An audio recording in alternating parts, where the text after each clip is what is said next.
안녕하세요. 순탄한 인생을 살던 중 잠시 거센 소나기를 맞았던 여자입니다. 저는 썩 나이스하지 않은 남자 보는 눈을 장착한 죄로 한동안 스트레스에 시달려야 했어요. 당시 일은 순풍에 돛단 듯 순조롭게 흘러가던 제 인생에 어찌 보면 가장 크게 쏟아졌던 뇌우와도 같았죠. 하지만 지금 생각해보면 오히려 당시 일을 겪은 것이 다행이라는 생각이 들어요. 만약 그때 제가 과감한 결단을 내리지 않았다면 앞으로 짧으면 몇 년, 길면 몇십 년에 걸친 제 인생이 스트레스로 가득해졌을 것 같거든요. 아직도 떠올리면 한숨이 나오는 제 사연 한번 들어봐 주세요. 제 이름은 김순주입니다. 어릴 적 저는 촌스러운 제 이름이 싫었어요.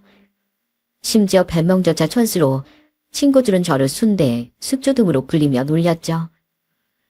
엄마, 나 이름 좀 바꿔줘요. 네? 이름이 순주가 뭐예요, 순주가? 네 이름이 어때서 그래? 너 태어날 때 초손주 태어났다고 네 할아버지가 기뻐하면서 지어주신 이름인데. 할아버지가요? 할아버지, 왜 제 이름만 이렇게 촌스럽게 지어주셨어요?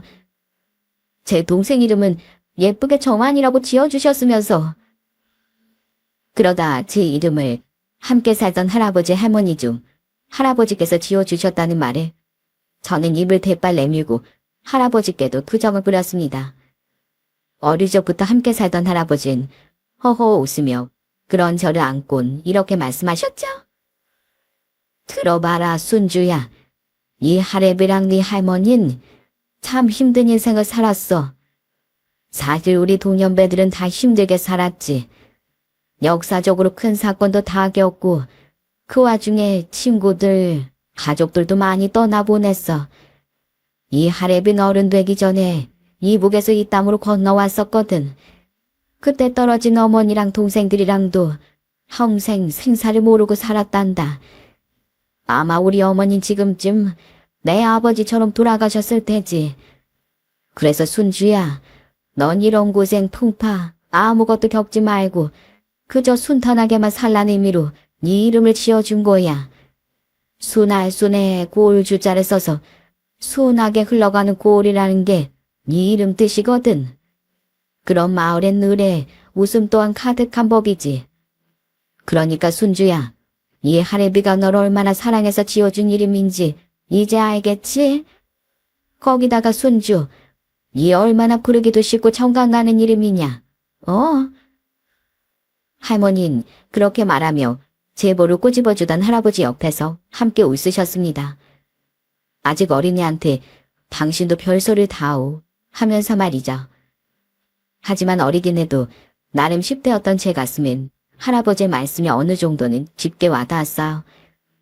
무엇보다 맞벌이하는 부모님 대신 어릴 적부터 저와 동생을 키워주시다시피 한 할아버지와 할머니의 사랑이 듬뿍 느껴졌으니 그 감정이 이름을 싫어했던 제 마음까지 바꿔놓았던 것 같아요. 할아버지, 잘 지내셨어요? 저 안 보고 싶으셨어요? 누구요? 아가씨 말고 난 우리 손녀가 보고 싶어요.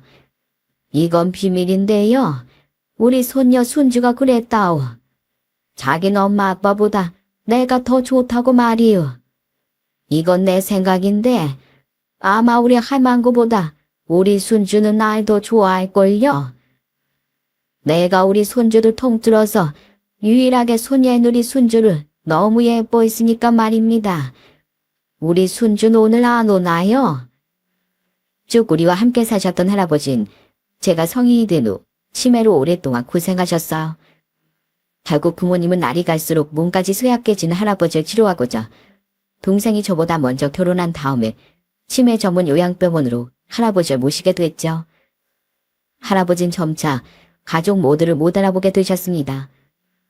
그건 제 얼굴도 마찬가지였는데 그래도 할아버지는 거의 마지막까지 순주라는 제 촌스러운 이름만은 기억하며 절 찾으시더라고요.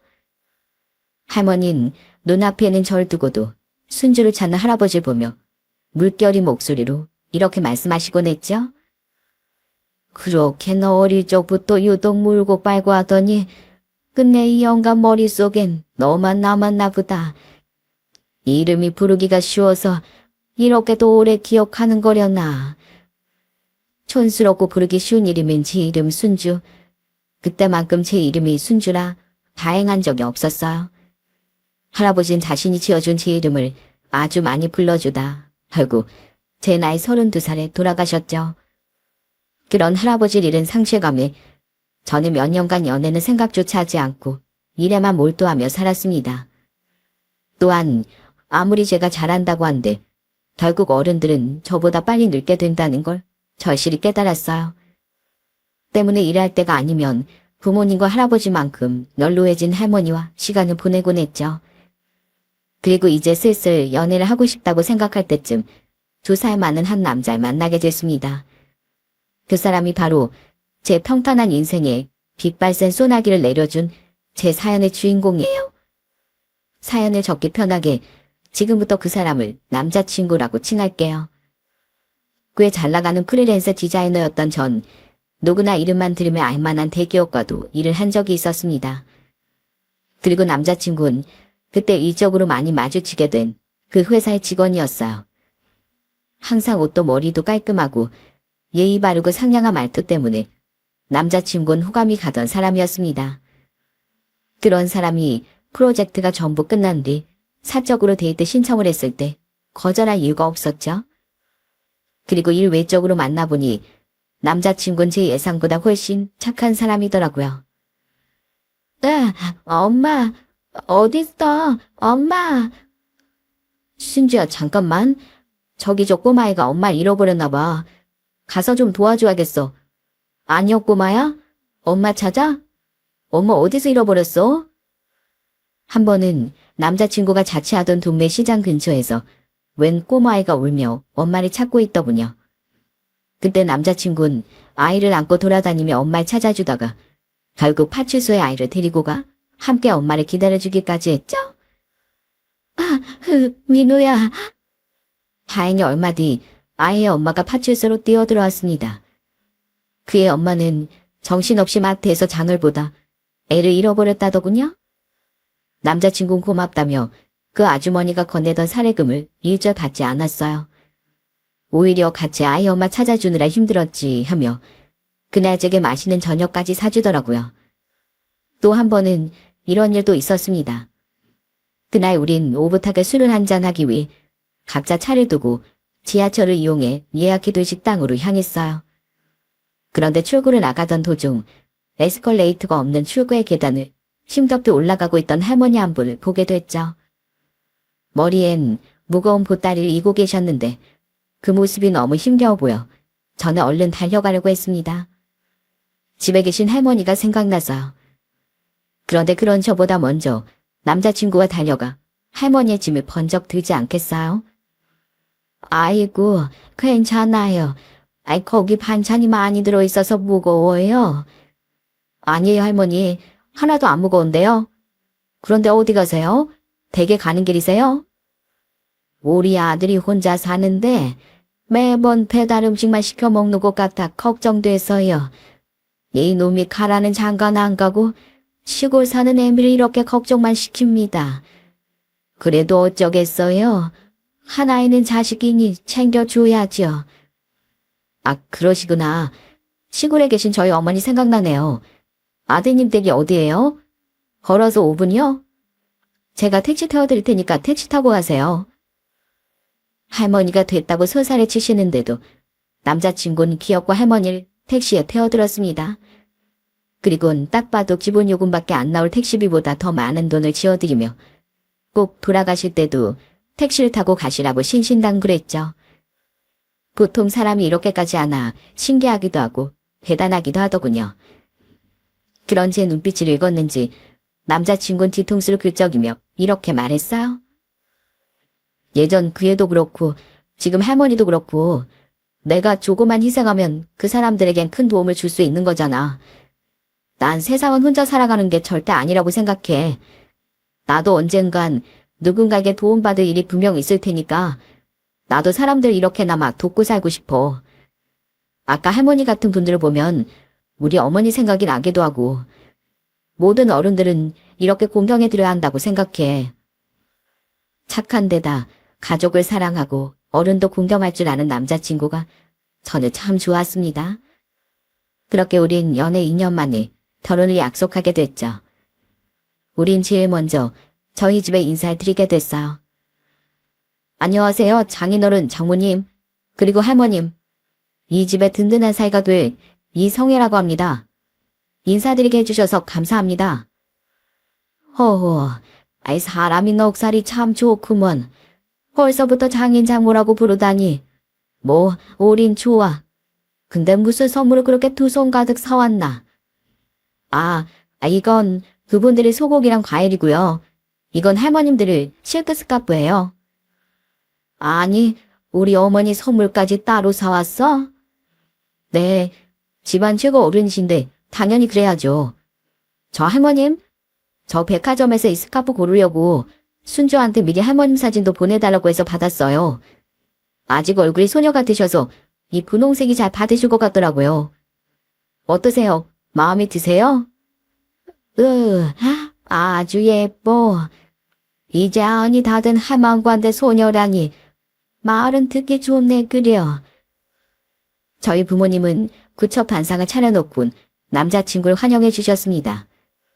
저에게 미리므로 남자친구가 좋아하는 LA갈비에 잡채에 비싼 통갈치에 해물탕까지. 이게 바로 임금님 수라상이 아닌가 싶었죠.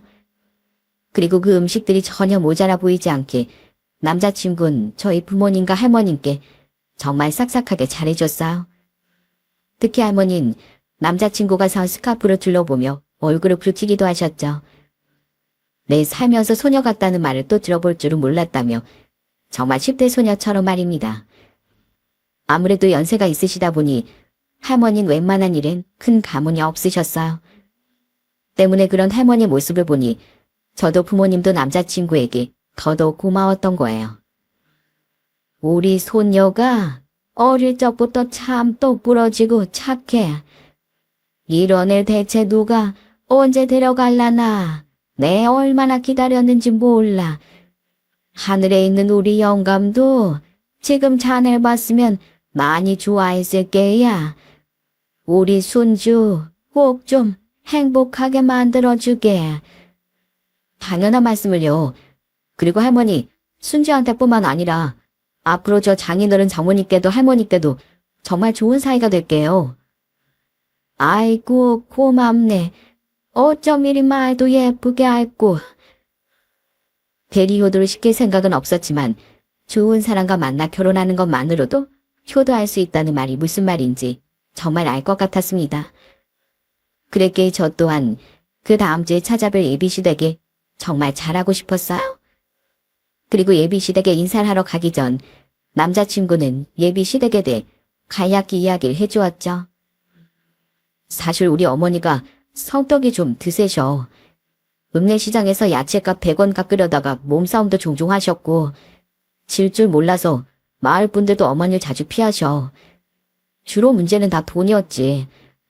아버진 그런 어머니를 못마땅해 하고 싫어하셨는데 나 고등학생 때쯤 큰 사건이 터졌었어.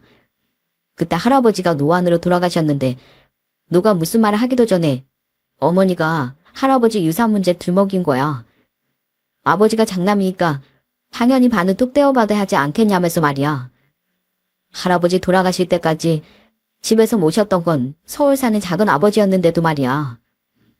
결국 그 일로 예비 시모에게 완전히 정이 떨어진 예비 시부는 예비 시모와 이혼을 했다고 하더라고요.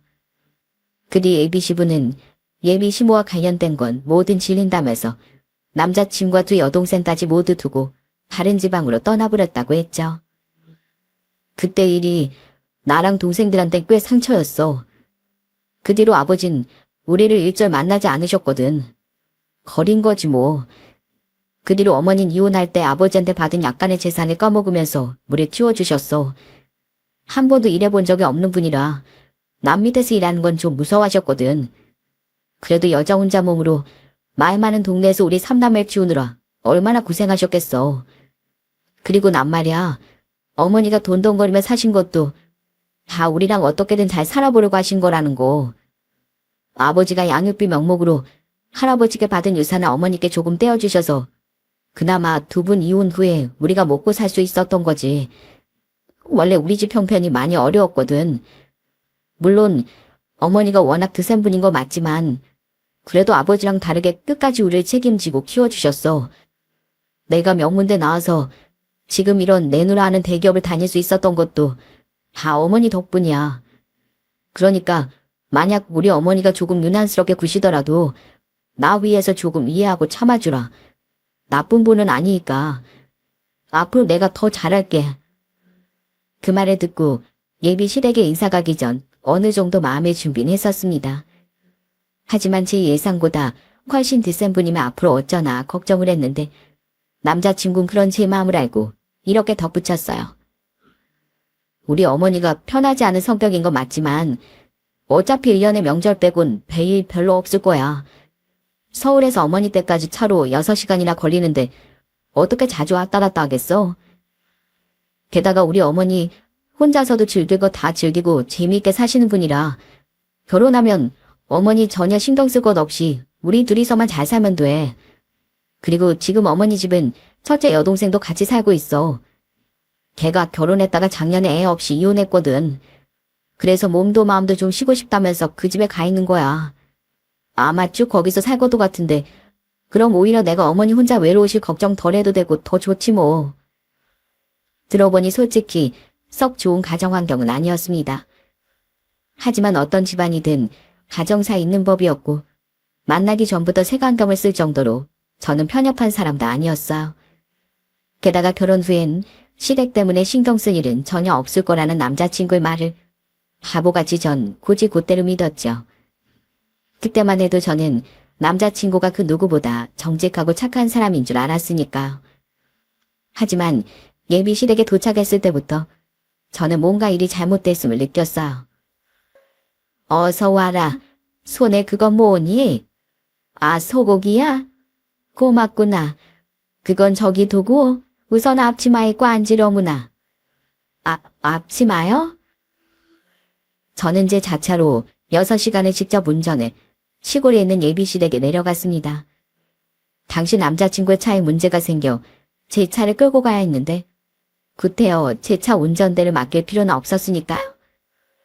그런데 장거리 운전 때문에 너무 피곤했던 절 보자마자 예비 시모는 저를 거실 바닥에 앉히더라고요.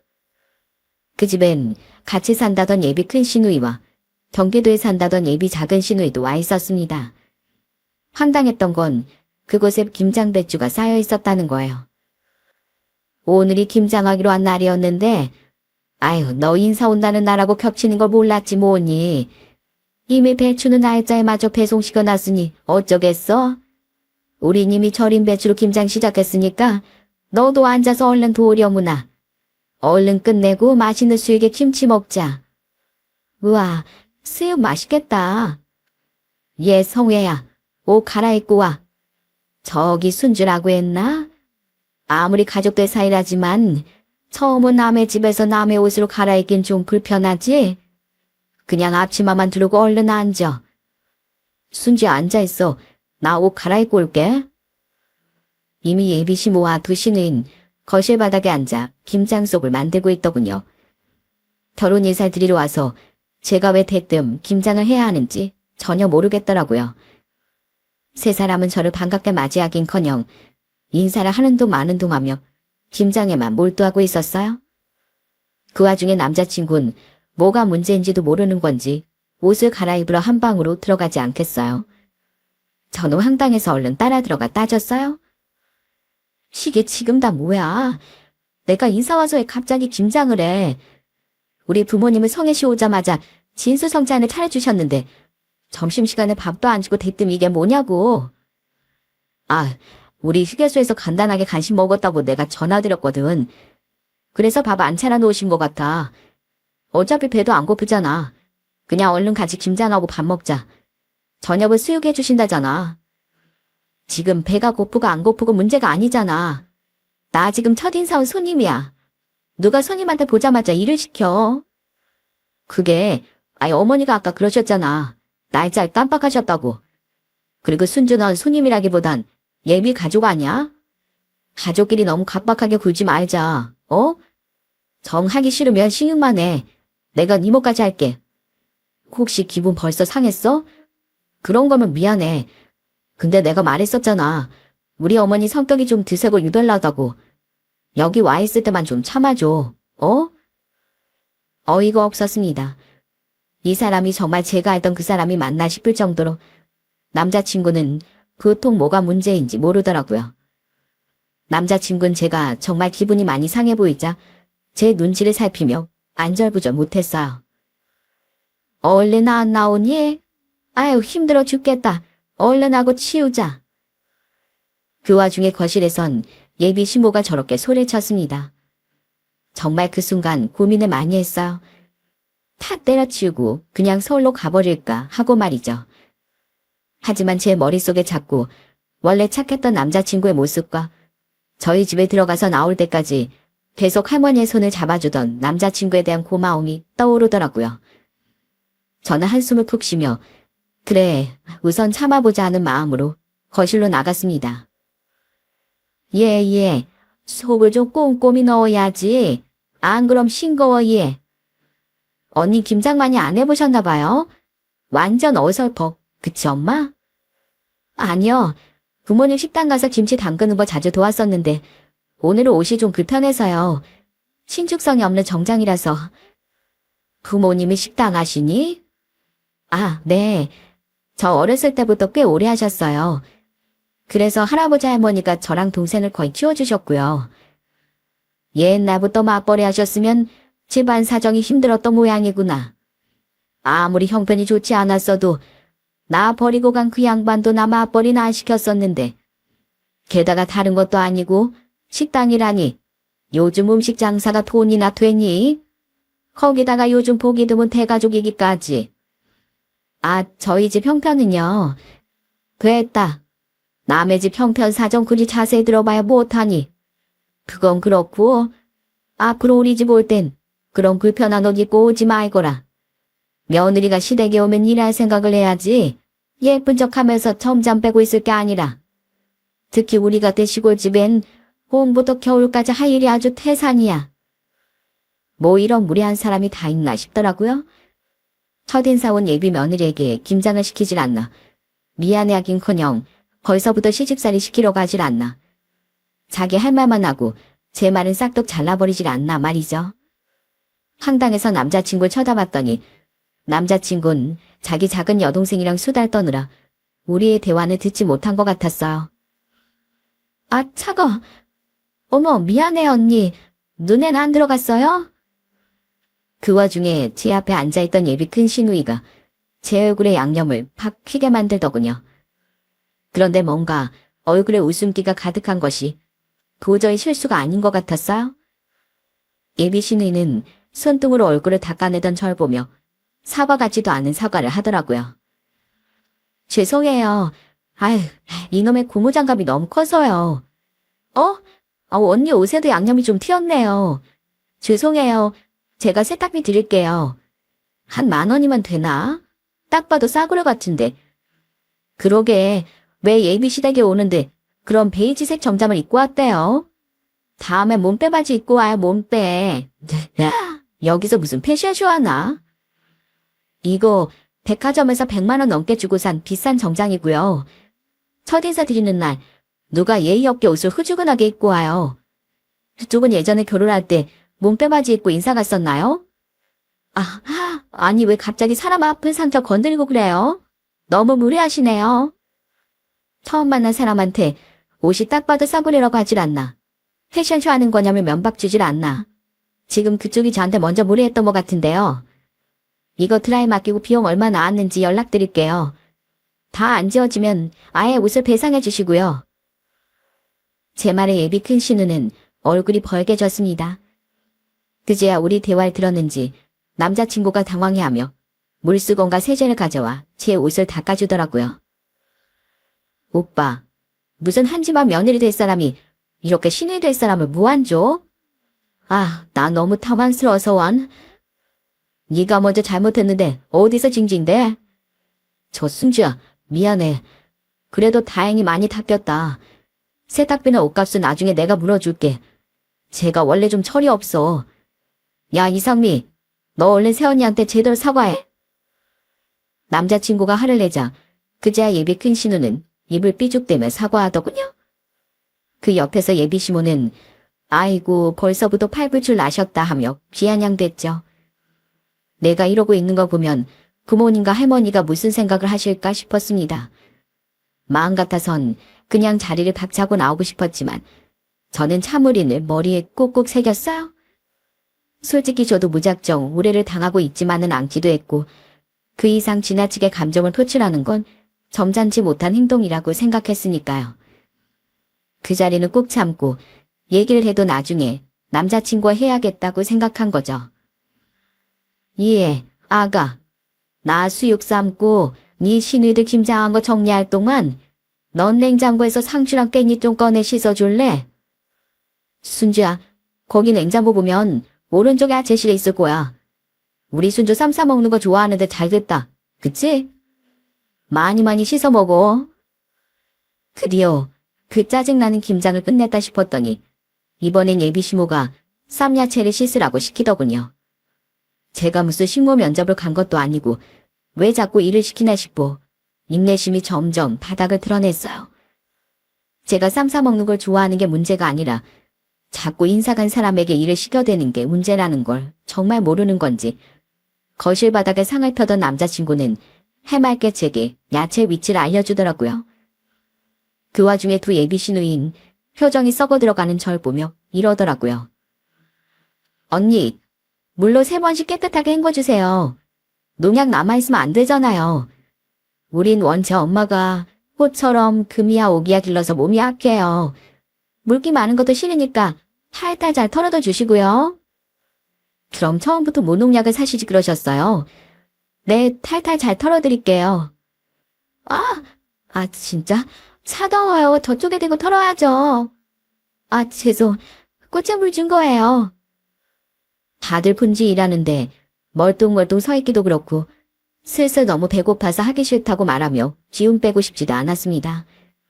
기왕 고생한 거 제가 좋아하는 쌈에 보쌈이나 실컷 먹고 얼른 돌아가자 싶어 저는 상추와 깻잎을 듬뿍 씻었어요. 얄미운 두 예비 시누이에게 채소에 묻은 물기를 탈탈 털어주면 말이죠. 하지만 밥은 밥이고 그쯤 되니 이 결혼에 진지하게 회의감이 들더군요. 처음 인사 온 손님을 이렇게 대하는 것 자체가 큰 무례임을 인지하지 못하는 남자친구에게 실망이 계속 더해졌거든요. 평소에 멀쩡했던 사람이 제가 예비로나마 그 집안의 며느리 역할이 되자 제가 그곳에서 일하고 무례를 겪는 걸 당연하게 여기는 것 같았어요. 제 옷에 양념이 튀었을 때 자기 동생에게 화를 내주긴 했지만 그 외에도 처음 당연하게 김장을 하라고 했던 거나 조금 전의 행동 등등 말이죠. 때문에 저는 우선 꾹 참고 서울로 돌아가면 진지하게 남자친구와 결혼에 대해 다시 얘기해 봐야겠다고 결심했습니다. 하지만 서울로 돌아갈 때까지 기다릴 필요도 없었더라고요. 자, 밥 먹자. 다들 김장하느라 고생했어.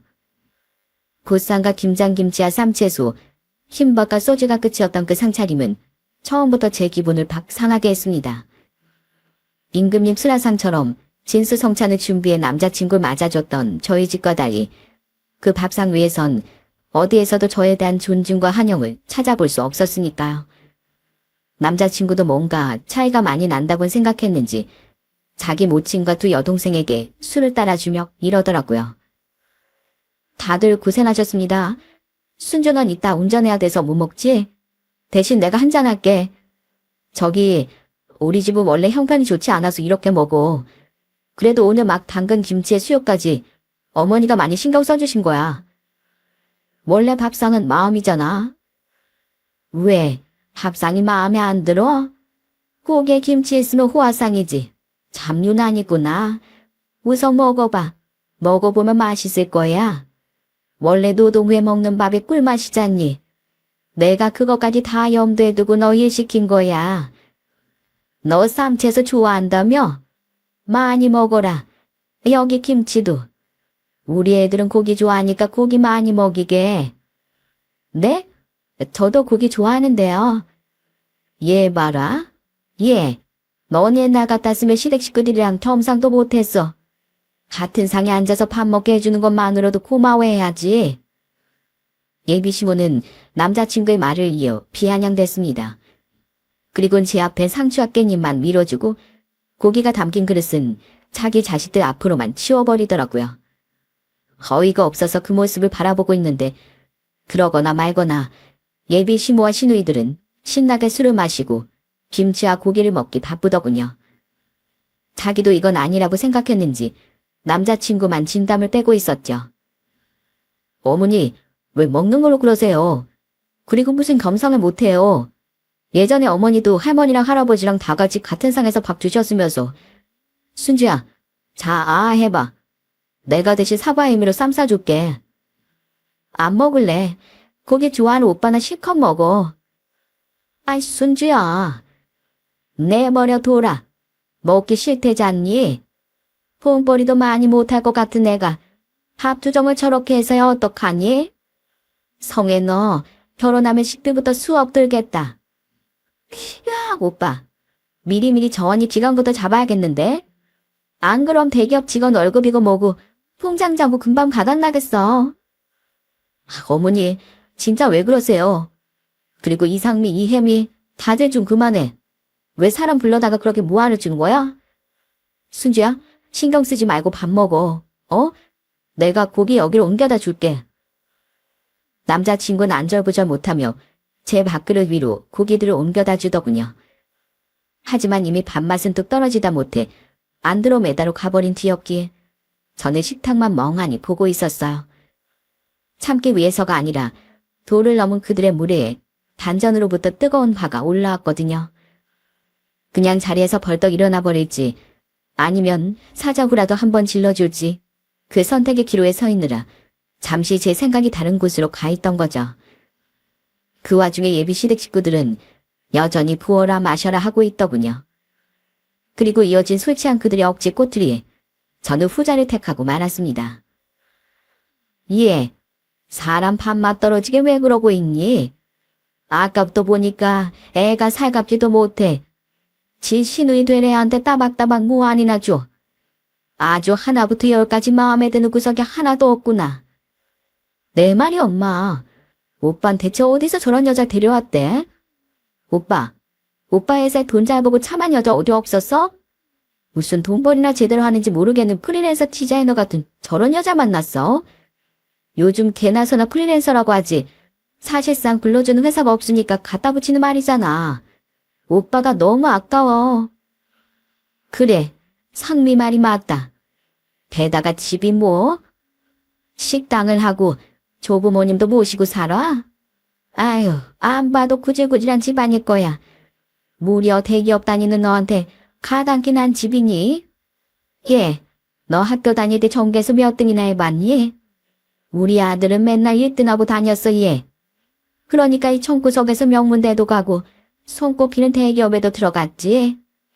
우리 아들 대학 가고 지금 회사 들어갔을 때 우리 동네 현수막도 걸렸다 이거야. 솔직히 그런 우리 아들이 프리랜서인지 뭔지 아는 너랑 결혼한다고 했을 때 나 진짜 마음에 안 들었다. 어머니, 제발 그만 좀 하세요. 직업이 무슨 상관이에요, 결혼하는데. 아우, 왜 상관없어? 레베루가 다른데, 레베루가. 그리고 솔직히 낮에 처음 봤을 때부터 관상그 영 별로였다. 뭐랄까, 관상이 흉해. 성의 너에 비해 펄 떨어져 보이는 게 무슨 닭대가리상 같기도 하고 어찌 보면 평생 네 등골 빨아먹으면서 살 것 같은 게 물벼룩상 같기도 하고 아무튼 이러나 저러나 성에 널 잡아먹을 상 같아. 너 이 결혼 꼭 해야겠니? 오빠, 나도 엄마 말에 완전 동의. 언니 잘 보니까 얼굴도 뜯어 고쳤어요? 코도 찔릴 것처럼 뾰족하고 쌍꺼풀도 두툼한 게 돈 꽤나 들였을 것 같은데요. 그럼 저 언니 관사는 순대상이네 언니? 순자, 순대 완전 비슷하지 않아? 저기 오빠, 여자는 딱 보면 알잖아. 저렇게 성형 잔뜩한 여잔 낭비법도 무조건 심한 법이야. 완전 오빠한테 피해줄 거라니까. 게다가 내 친구 중에 딱 저런 관상인 애가 있거든. 걔 진짜 허구한 날 남자 갈아치우고 다녀. 관상은 과학이야. 이것들이 듣자 하니 정말 도를 한참 지나치더군요. 하도 어이가 없어서 어디까지 하나 봤더니 그 셋은 독을 치고 장구를 치고 난리가 났더라고요. 기겁을 한 남자친구는 그들을 말리려고 했지만 이미 술에 취한 그들의 입을 막지 못했죠. 더 이상 틀어줄 가치도 없고 이 집 구석은 이 일을 지켜줄 필요도 없는 집안이구나 싶었습니다. 저는 픽하고 비웃으며 반격을 시작했어요. 네, 맞아요. 관상은 과학. 사실 어머님, 아니 아줌마. 저도 아줌마 처음 봤을 때부터 관상이 영 만만치 않다고 생각했거든요. 제가 닭대가리에 물벼룩 순대상이요? 그런 아줌마는 백년 묵은 구미호상이에요. 아니, 어딜 가도 덩치로 절대 안 밀릴 것 같은 게 황소상인가? 그리고 뭐 내가 성형? 이보세요들, 나 성형 하나도 안 했거든? 딱 보니까 자기들이 여기든 저기든 다 뜯어볼 지목 같은데 거울 봤니? 이 순대 원투야. 사람이 최대한 참아주니까 참기름인 줄 아나. 어디서 입을 털어? 니넨 위아래도 없냐? 어머, 얘 말하는 것 좀 봐.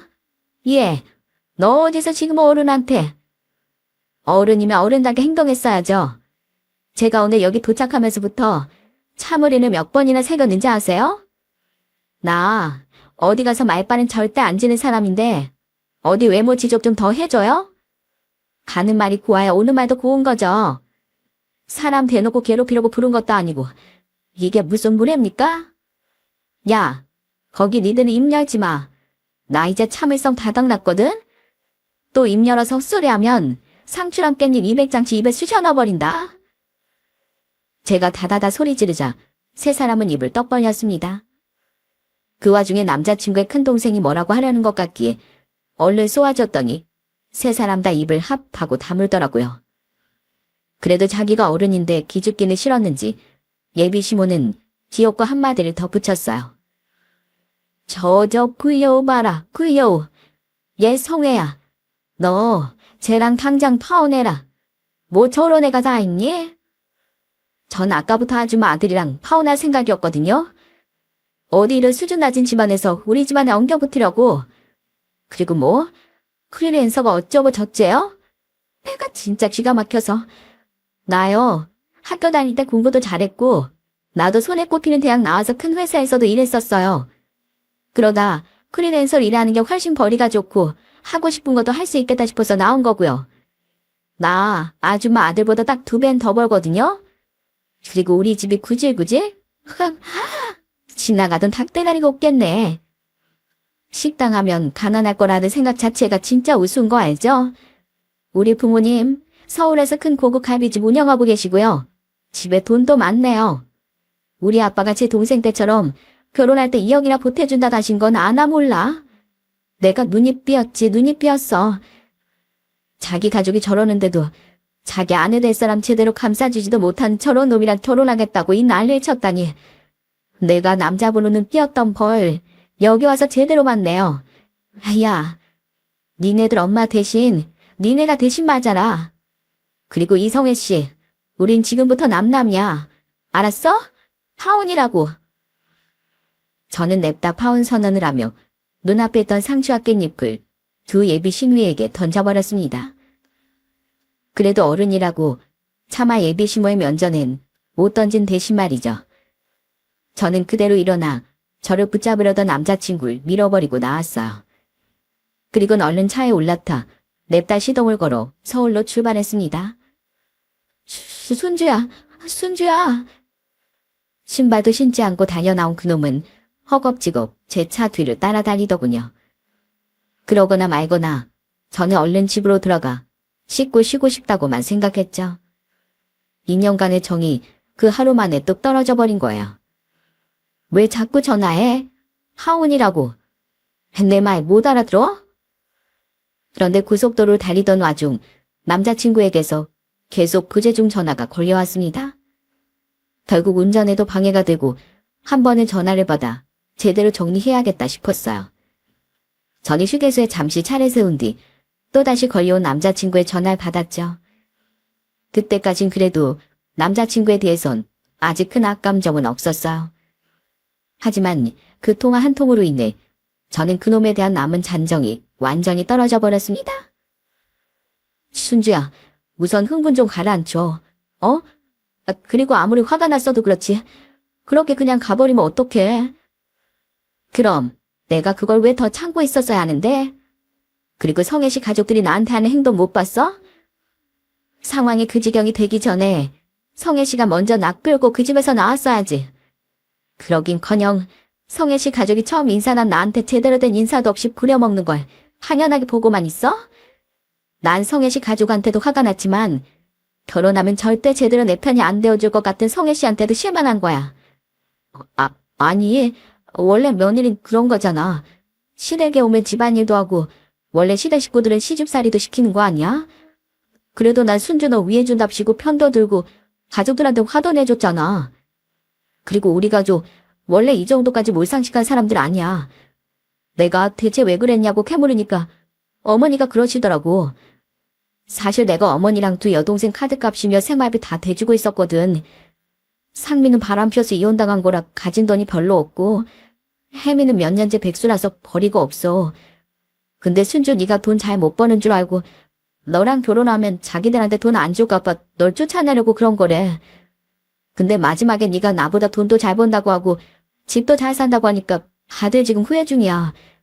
이젠 절대 오늘 같은 일 없을 거니까 마음 풀어라. 어? 다들 진심으로 너한테 사과하고 싶대. 뭐? 성혜 씨, 그러니까 네가 너희 집 가장이었다고? 분명 나한테 그러지 않았어? 너희 집 일로 나 신경 쓸 거 없다며. 그거야 돈 들이는 거랑 따로 신경 쓰는 건 별개잖아. 그거 지금 말이라고 해? 그냥 말장난치면서 거짓말한 거지 나한테. 그래, 사실 맞아. 내가 거짓말 좀 했어. 솔직히 시어머니의 두 시누이까지 먹여 살려야 된다고 하면 누가 나한테 시집 오겠어? 우선 결혼하고 나면 어쩔 수 없을 테니까 그때까지만 숨기려고 했지. 우리 가족이 이렇게 초를 칠 줄은 미처 모르고 말이야. 순지야, 원래 사람은 혼자선 못 사는 법이잖아. 그러니까 집안에서 유일하게 잘된 내가 가족들 돕고 먹여 살리는 건 당연한 거 아니겠어? 너도 능력이 되니까 남편이 나를 도와줄 수도 있는 거고. 그리고 내가 말했잖아. 너희 부모님이랑 할머님께 잘하고 살겠다고. 그럼 너도 우리 집 위해서 희생 좀 해줄 수 있는 거 아니야? 뭐? 희생? 야, 그럼 도움은 우리 부모님한테 받고 돈은 너희 가족을 주고? 그것도 네 동생들은 두 손 두 발 멀쩡한데 내가 왜? 지금 네가 네 가족들한테 등골 쪽쪽 빨아먹히고 있는 건 잘 알겠어. 지가 무슨 착한 척하는 병이 걸려서 그런 건지 모르겠는데 그거야 네 인생이니까 네가 알아서 해. 그런데 굳이 거짓말해서까지 날 이용해서 네 짐을 덜려는 이 이기심엔 정말 혀를 내두르게 한다. 너 딱 보니까 남을 위해서 희생하는 나 자신 너무 자랑스럽고 잔한 것 같은데 그렇게 살려면 너나 열심히 살아. 난 평생 나 키우고 챙겨준 우리 부모님, 할머니한테만 효도하면서 살 거니까. 끊어. 착한 줄로만 알았던 그놈은 사실 이기적인 위선자였던 겁니다. 어떻게 그런 본심도 모르고 2년이나 만났나 싶어 제 자신을 원망하게 되더라고요. 저는 더 이상 운전에 방해받지 않기 위해 그놈 번호를 차단했어요. 그리곤 집에 돌아와 가족들에게 그곳에서 일을 모두 전해주니 세 분은 길길이 날뛰며 화를 내셨죠. 그것들이 감히 귀한 내 딸을 박대해? 야, 순주야, 이 헬미 이거 필요 없다. 갖다 버려. 그런 놈한테 세탁비 같은 거 받는다는 핑계로 또 연락 받지 말고 그냥 이 못 나빠진 스카프 값이랑 퉁쳐버려라. 그 와중에 할머니는 그놈이 선물했던 스카프를 들고 나와 냅다 바닥에 팽개쳐버리셨습니다. 그리곤 우리 강아지 많이 놀랐지 하며 저를 안아주시는데 그 모습이 너무 사랑스러워 눈물이 쏙 들어가더라고요. 그 연로하신 몸으로 그렇게 남아 절 위해 한해주시는 우리 할머니가 너무 귀여웠거든요. 저는 그렇게 그놈과 끝을 낸 줄 알았습니다. 그런데 그놈은 그 뒤로 몇 번이나 제 작업실 근처를 찾아왔어요. 순주야, 너 정말 이렇게 나랑 끝낼 거야? 우리 가족이 다 미안하대. 나도 거짓말해서 미안해. 어? 사가고 뭐고 필요 없으니까 오지 좀 마. 저번에 경찰한테 끌려가 놓고 아직도 정신 못 차리니? 미안해. 근데 나 너 정말 놓치기 싫어. 그래 순주야. 사실 나도 어떻게 보면 피해자잖아. 평생 가족들한테 등골 빼먹히고 파혼까지 당하게 된 내가 불쌍하지도 않아? 나 이제 정신 차릴게. 나 가족들 다 버리고 순주 너만 선택할게. 그럼 나 받아줄래? 어? 뭐? 야, 진짜 내가 별 가짜는 놈을 만났었구나. 야, 그렇게 가족도 불쌍하다. 서로 돕고 살아야 하는 거 아니냐고 착한 척을 하더니 궁지에 몰리니까 가족을 끊어내겠다고? 결국 그게 네 본성이네. 아니야. 나한테 순주 네가 그만큼 소중하다는 거지. 그랬으면 나한테 애초부터 거짓말 하지도 말았어야지. 사람과 사람 사이에 거짓말이 끼면 그때부터 신뢰는 무너지는 거야. 나 피곤하니까 더는 진짜 찾아오지 마. 만약에 또 오잖아? 그럼 내가 아는 너희 회사 사람들 있지? 그 사람들한테 우리 사이에 있었던 일 낱낱이 다 얘기해버릴 거야. 다들 그냥 우리가 성격 차이로 헤어진 줄 알고 있더라. 너 어디 그 추한 민낯 들키고 회사 생활 꼬여볼래? 어디 그 네 집안 가장 노릇도 위기에 처하게 해줘? 순주야. 부르지 마 내 이름. 순탄하게 살라고 우리 할아버지가 지어주신 이름을 내 인생 꼬이게 만들 뻔한 넌 절대 부르지 마. 나 경고했다. 결국 제가 회사까지 들먹이자 그제야 그놈은 절 찾아오지 않았습니다. 이후 가끔 연락하고 지내던 그놈 회사 직원에게 듣기로 한두 번 그놈의 모친과 여동생들이 찾아왔었다고 해요. 너 파혼당하게 한 건 미안하지만 그래도 가족인데 이렇게 지원을 뚝 끊으면 어떡하니? 막 이러면서 성혜씨 어머니가 울던데? 그 여동생들은 이럴 바엔 오빠 인생도 꼬이게 해주겠다면서 회사에서 가방 던지고 난리도 아니었어. 성혜씨 집안 문제로 파혼한 거 맞지? 다들 그렇게 지레짐작하면서 순주씨 불쌍하다고들 말하고 있어. 제가 굳이 퍼뜨리지 않아도 그놈 가족의 회사를 찾아가 집안의 흠을 전부 들춰버린 모양이었어요.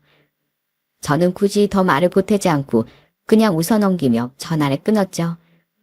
그놈은 그렇게 자기 가족을 끊어낸 것 같았습니다. 그거야 자기 인생을 위해 잘된 일 같지만 더 이상 저와는 상관없는 얘기였어요. 그 뒤 저는 그놈 소식을 별로 듣고 싶지 않아 그 회사 사람들과도 점점 연락을 멀리하게 됐죠. 그게 바로 작년의 일이었습니다. 이젠 아이도 마흔이 됐고 이번 생에 나는 결혼과 인연이 없구나 싶어 저는 아예 결혼 생각을 접었어요. 요즘 저는 부모님과 연로한 할머니 휠체어를 밀며 이곳저곳 여행 다니는 게 취미랍니다. 그런 인간에게 인연이나 허비하지 말고 갈수록 힘이 없어지는 할머니를 모시고 여행이나 더 다닐 걸 많이 후회했었거든요. 다 늙은 이 할미한테 신경 그만 쓰고 다른 좋은 남자 만나서 결혼해야지. 안 가요. 전 이미 결혼할 생각 없어요. 그냥 평생 이렇게 할머니랑 엄마 아빠한테 응석 부리면서 살래요.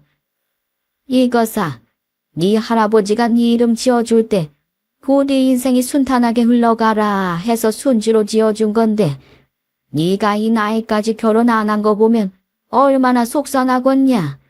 이게 그런 놈 걸러내고 할머니랑 엄마 아빠랑 행복하게 사는 것도 순탄한 인생이네요. 손주는 정만이가 둘이나 낳아드렸으니까 괜찮죠?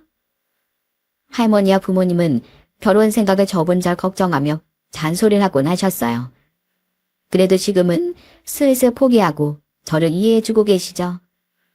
저는 앞으로도 비록 결혼은 안 할지언정 할머니와 부모님 그리고 하늘에 계신 할아버지가 걱정하시지 않도록 순탄하게 살아보일 생각입니다. 결혼만이 꼭 행복으로 가는 방법은 아니니까요. 저는 개천에서 난 용인 장남에게 불붙으려 수단과 방법을 가리지 않았던 그 집 식구들도 자신의 피해자라고 여긴 그놈도 결국엔 똑같은 사람들이라고 생각합니다. 그 집 식구들이 그놈을 당연한 희생양으로 여긴 것처럼 그놈 또한 결혼할 저의 희생을 당연하게 여기고 거짓말까지 했으니까요. 때문에 만약 가족을 끊어내겠다는 그놈의 새치여의 소가 결국 결혼을 했다고 한들 제 미래는 똑같이 불행해졌을 거라고 믿어 의심치 않아요. 혹시 여러분 중에 결혼을 앞두고 있거나 결혼을 앞둔 자녀가 있으신 분들은 꼭 다시 한번 신중히 생각해 보셨으면 해요. 그 결혼이 소중한 내 편을 더 많이 만날 수 있는 현명한 길인지, 아니면 내 스스로 희생양이 되어 지옥불 속으로 발길을 들여놓는 길인지 말입니다. 때로는 가슴 아프더라도 단호한 결단이 내 미래를 밝히는 가장 통쾌한 선택이 될 수 있다고 이 자리를 빌어 말씀드리고 싶네요. 그럼 저는 저와 달리 많은 분께서 행복한 결혼에 꼴이 나시길 응원하며 이만 사연을 마치겠습니다.